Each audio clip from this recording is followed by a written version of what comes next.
Hello Divine People! Welcome sa aking channel, Divine Queen Tarot PH. Alamin natin ang messages, energy, gabay para sa ating Taurus friends for November 2023, money, love, career. Pasensya na guys kung hindi ako updated sa pag-upload. Hindi consistent dahil busy ako ng October. So, tignan po natin. Money, love, career ng ating Taurus friends. Spirit guide, please.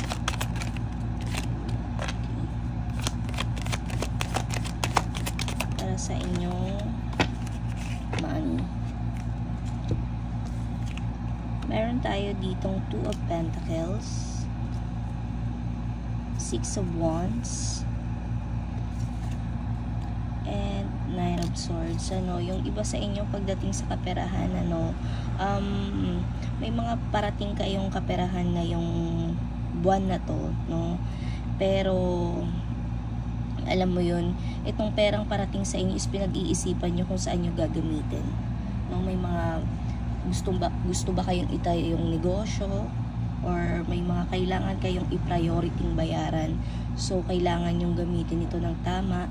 Dahil itong perang to is matagal na ba itong pinag-aawayan, or matagal nyo nang hinihiling. Matagal na kayong humihingi ng tulong sa taong to, no? Pero ngayon parating na. Ayan. At ibibigay yan sa inyo guys, no? Para sa ating Taurus. Para sa inyong money. Ayan.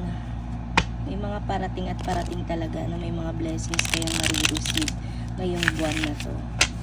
So, kailangan nyo lang itong gamitin sa talagang, alam nyo yun, priority nyo, mga kailangang unahin, kailangang bayaran. Okay. So, we have here the 4 of Swords. So, take time out and the answer will come. So, ito nga, para sa inyong love, may mga bagay kayo dito na for the last month na halos hindi kayong makatulog, wala kayong pahinga sa kaiisip sa problema regarding to your love life. Ayan, dahil may mga nalaman kayong mga sekreto, may mga nabunyag dito, no? Kung akala nyo is parang okay yung relasyon nyo, yun pala hindi, no? So, ang dami yung nalaman dito na nasaktan kayo, but this month, mas pipiliin nyo na magkaroon ng peace of mind. So, we have here the 4 of Cups. So, ayan, kailangan nyo ng magnilay-nilay, no? Ayan, ipahinga nyo yung utak ninyo, kaiisip ng mga negative. I-focus nyo yung sarili nyo sa mga positive na mangyayari pa sa buhay ninyo. So, relax lang, no? Mag-relax kayo dito ngayong buwan na to, Taurus. Dahil ang dami nyong expectation pagdating sa inyong love life, So, ayan, Wheel of Fortune. Katulad ng sinabi ko, marami talagang parating na blessing sa inyo. Basta gamitin nyo lang yan sa tama.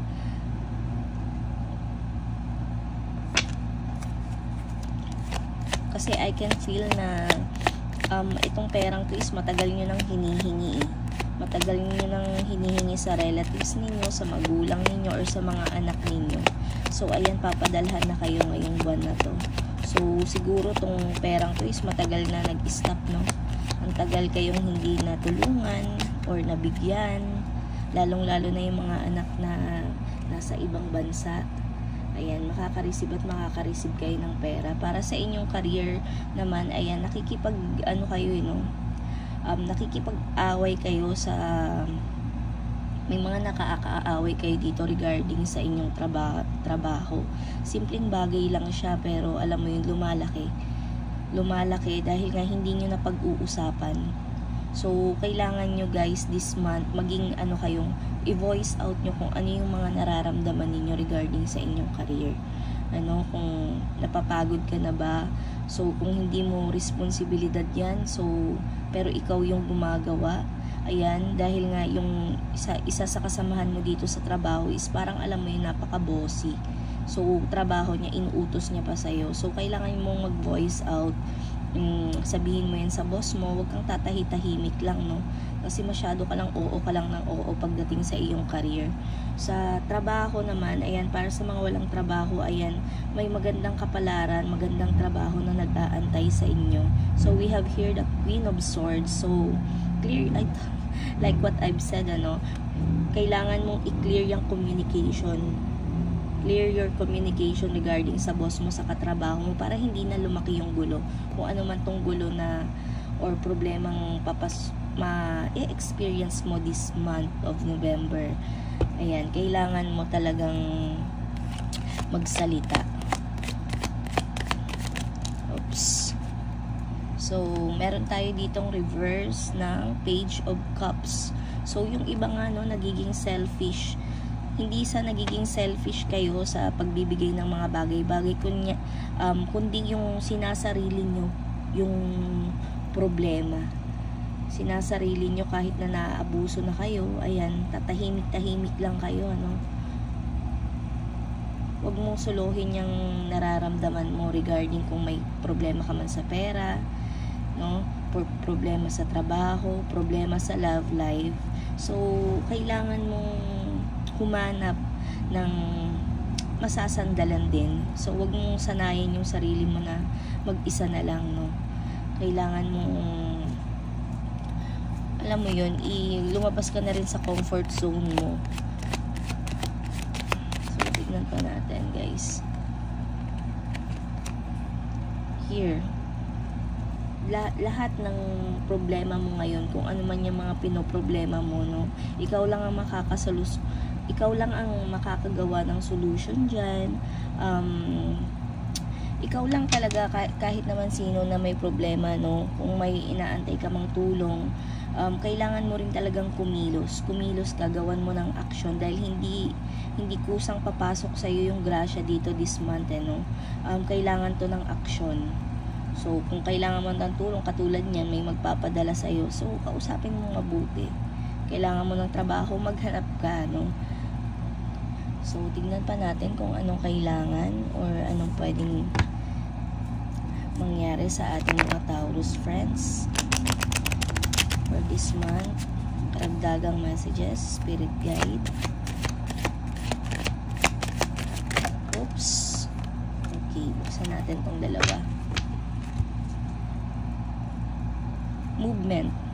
Katulad ng sinabi ko kanina, kailangan mo talagang kumilos. Kung nai-stuck ka na sa alam mo yun, yung iba sa inyo is nagiging sinasarili nyo yung problema, nakahiga na lang kayo, gusto nyong mabigyan ng kasagutan yung mga tanong nyo, no, yung mga pangarap nyo, kailangan mong kumilos. Andito ang ating movement, guys, no.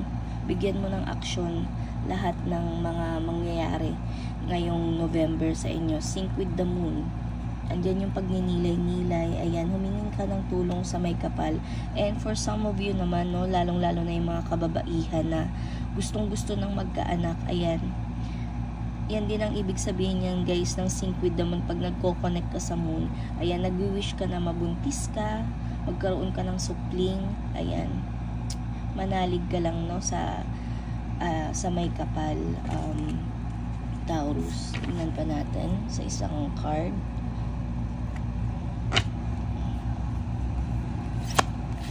Oops. Okay. We have here the Seven of Earth. Seeds well planted, a temporary pause in action, unnecessary worry. So, ayan nga, yung mga, kahit mga simpleng bagay lang, simpleng problema, masyado kang nag-worry, masyado mong ini-stress yung sarili mo, no?